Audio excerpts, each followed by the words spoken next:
कर्जत चौक रोडवर भिसेगाव खिंडीच्या पुढे आज दुपारच्या सुमारास 3 वाहनांचा अपघात झाल्याची घटना समोर आली आहे। मिळालेल्या माहितीनुसार ओव्हरटेक करण्याच्या प्रयत्नात असताना हा अपघात झाल्याची माहिती समोर येत आहे। चौकच्या दिशेने येणाऱ्या एका प्रवासी कारने ओव्हरटेक करताना आपली लेन बदलली। याच वेळी समोरून येणाऱ्या वॅगनर आणि स्कॉर्पिओ या 2 वाहनांना या कारने जोरदार धडक दिली।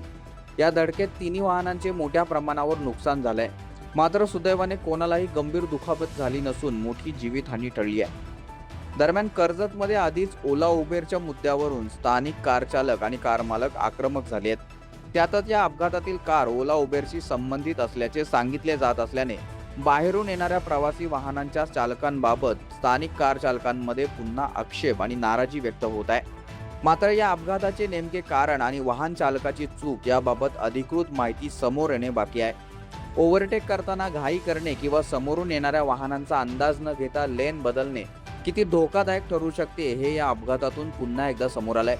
वाहन चालकांनी ओव्हरटेक करताना वेगावर नियंत्रण ठेवून समोरची वाहतूक आणि रस्त्याची परिस्थिती लक्षात घेणे गरजेचे आहे। सुदैवाने या अपघातात कोणतीही गंभीर जीवितहानी झाली नाही, मात्र तिन्ही वाहनांचे मोठे नुकसान झालंय।